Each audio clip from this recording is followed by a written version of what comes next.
I'll be the one to talk about these crops then.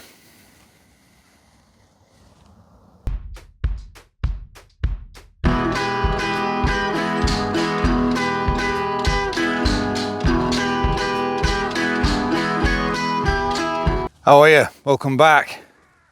Now, over the last few weeks in a very testing summer for maize, when everything was looking so good, so promising, especially back in June and July, we've all seen the videos about half decent looking crops of maize that, yes, they're a bit drought stressed, yes, they're going to be an early harvest.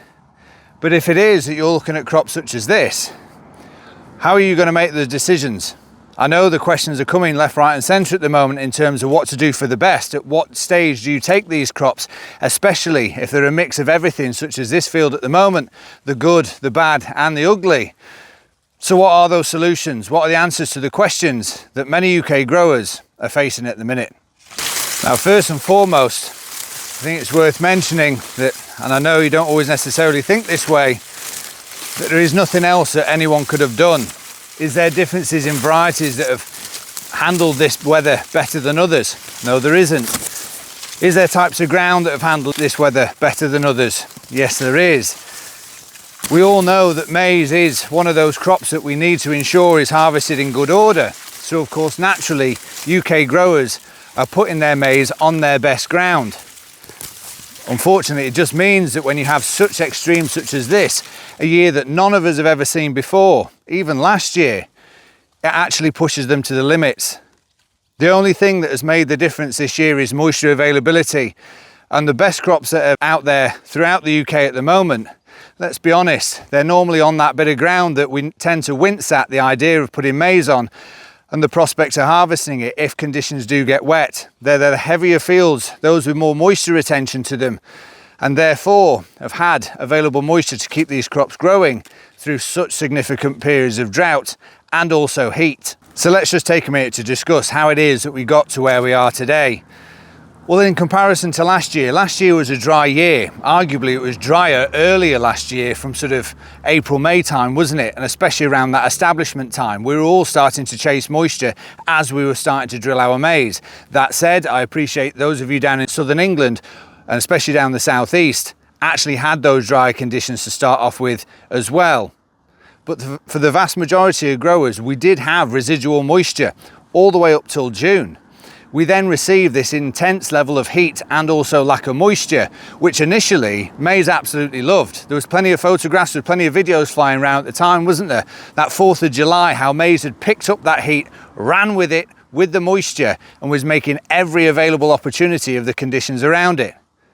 But unfortunately, the conditions have then got so extreme that actually it's tipped it over the edge. We haven't had that moisture to continue that potential of our maize crops, and now we're looking at crops that are either dying, a halfway house between dying, or ultimately very stressed. And like I say, the only crops that aren't really affected at the moment are those crops that tend to be on the heavier, wetter ground that in a normal year, whatever a normal year is nowadays, tends to be the ones that give us that bit of a headache and the risk of a good harvest. Now, ironically, actually those incredible growing conditions and the physical growth that we saw our maize doing back in June and July in particular, with all that heat around it, has probably been its biggest downfall.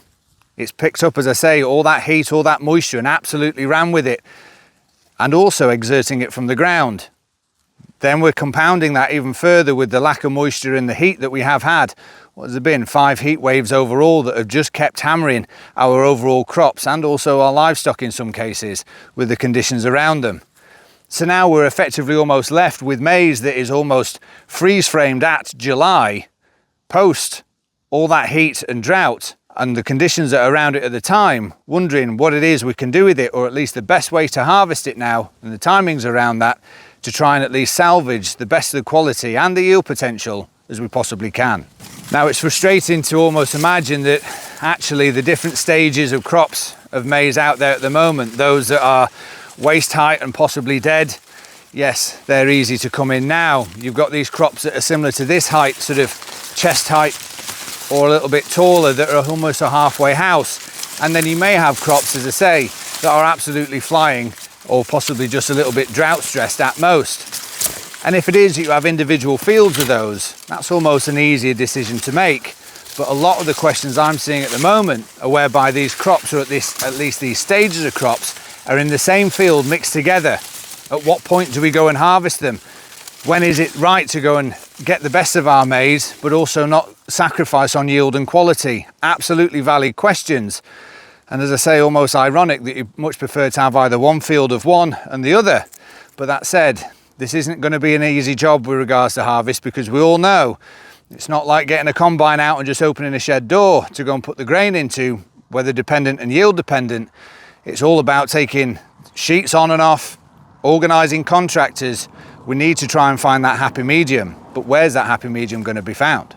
Now, if it is that you're looking at potentially large parts of your farm looking like this, all right, it's not an easy pill to swallow, but they're actually almost an easier decision to make.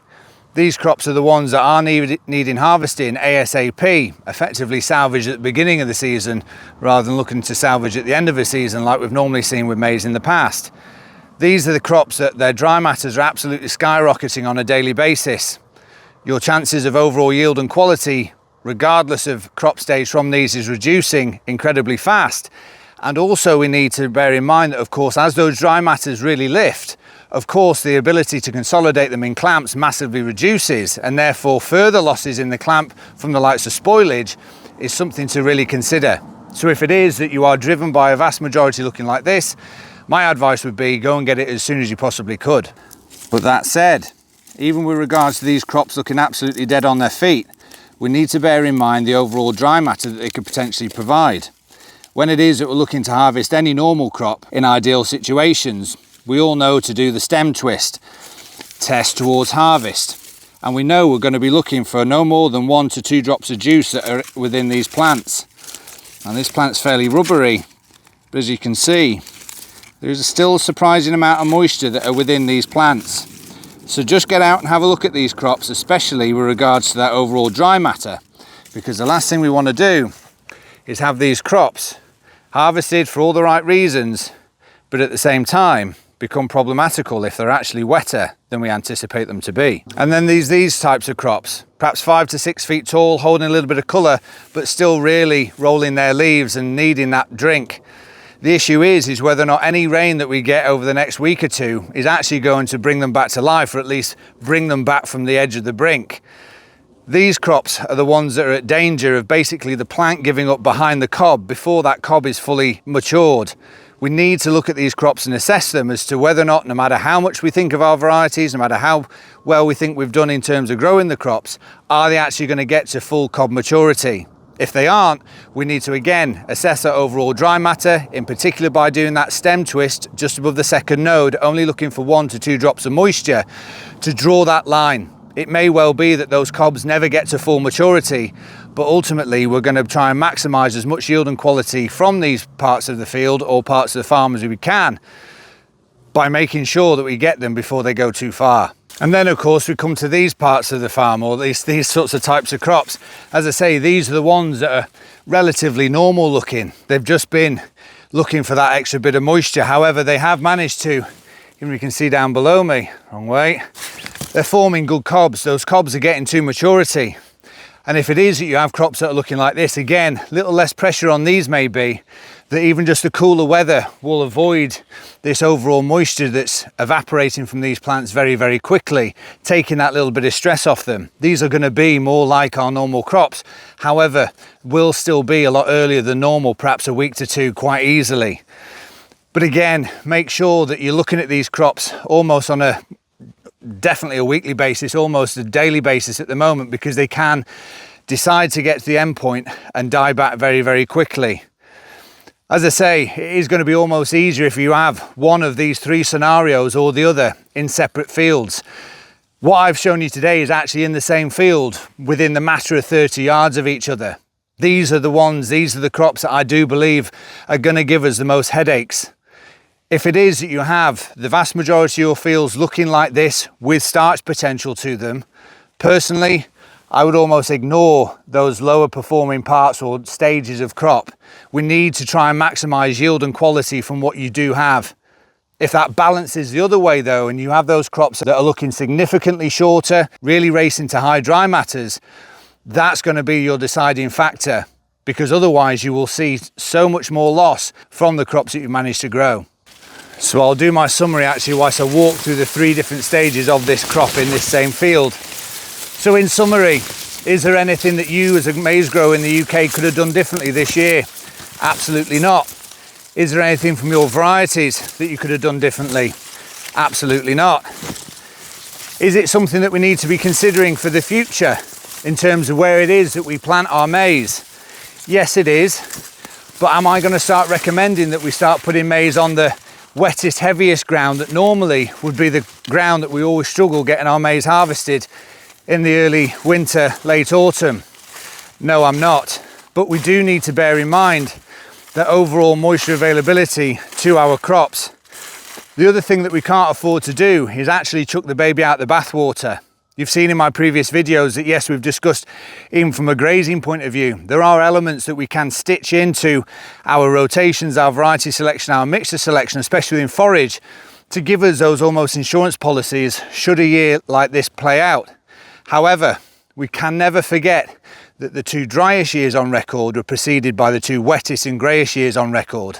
So yes, we need to have those insurance policies there, but also we need to make sure that we're remaining balanced no matter what Mother Nature throws at us in the future. Another deciding factor as to the outcome of some of our crops this time has been around drilling, or at least drilling date. Some of those later decisions, some of those decisions that were made whereby moisture therefore wasn't as available not long after drilling, has made a big impact. As a general rule of thumb, not always necessarily to the inch, but maize tends to root as tall as it is deep. If it is that your crop was only around about waist height by the time that the intense heat and drought kicked in, that crop has got a lot less capacity in terms of moving and accessing water because of its reduced overall rooting compared to crops that were drilled earlier and therefore taller with a deeper root system. So there we have it. As I walk back to the car, just a bit of a summary in regards to points to consider of these maize crops that aren't necessarily looking as good as they should do. But if nothing else, hopefully this sort of type of content, this sort of type of discussion helps at least some of you realise that you're not alone out there. No one's been immune to this year. And like I say, those crops that have performed and do look relatively normal, it's only down to available moisture. Please consider some of those points that I've raised. Yes, there is a lot of us at the moment with those mindsets of just blank paging everything, getting everything harvested and getting it out of the way and moving on. But do just bear in mind that even some of those, as we've seen in the video, as we've been doing that twist test, you will be surprised, and I don't want you to be caught out at just how much moisture is actually in some of those, effectively the more stressed, droughty looking crops that are there. The last thing we want to do for any residual moisture quality and overall yield from these crops is for you to go harvesting them, fresh page that field, and 2 days later they start walking out the clamp because actually they're only mid-20s dry matter maybe.